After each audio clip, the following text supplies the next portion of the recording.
Hello guys, how are you? I hope that you're great and you're ready to learn new things with me. Of course, for me it's a pleasure to share new knowledge with you. And today we're gonna discuss about an important concept in society, that is democracy. Democracy is a system of government by the whole population or all the eligible members of a state, typically through elected representatives. Generally, there are two types of democracy: direct and representative. In a direct democracy, the people directly deliberate and decide on legislation. In a representative democracy, the people elect representatives to deliberate and decide on legislation, such as in a parliamentary or presidential democracy. Liquid democracy combines elements of these two basic types. Several justifications for democracy have been postulated. Legitimacy. Social contract theory argues that the legitimacy of government is based on consent of the governed, an election, and that political decisions must reflect the general will. Better decision making.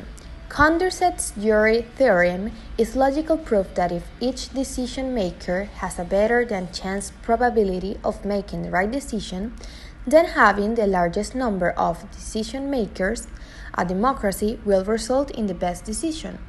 This has also been argued by theorists of the wisdom of the crowd. Democratic peace.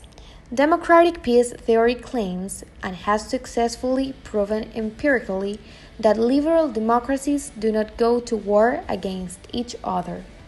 Economic success. In the book White Nation Fails, Daron Acemoglu and James A. Robinson argue that democracies are more economically successful because undemocratic political systems tend to limit markets and favor monopolies at the expense of the creative destruction which is necessary for sustained economic growth. Imagine a society in which everyone was perfectly free to do as he or she pleased. How long would it take for chaos to set in? Order implies a necessary loss of freedom if people are to survive. However, how far can order go?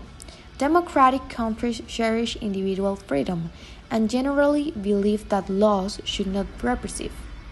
A little order can be sacrificed in the name of liberty, so one kind of balance is between order and liberty. The majority of the world's countries are now democracies. The end of the World War I led to the birth of many democracies. However, during the 1930s, many of these young democracies then reverted to being autocratic.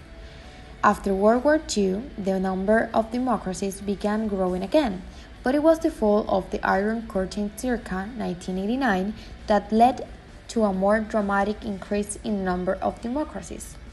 Most countries in Europe and in the Americas are now democracies, some parts of Africa, especially in the West and the South. Many countries are full democracies, a score of 10, including Australia, New Zealand, Japan, and Mongolia. I understand democracy as something that gives the weak the same chance as the strong. Mohandas Gandhi. Don't forget to subscribe to the channel, leave us a comment, and of course, give us a like in this video. Bye bye, see you in the next time.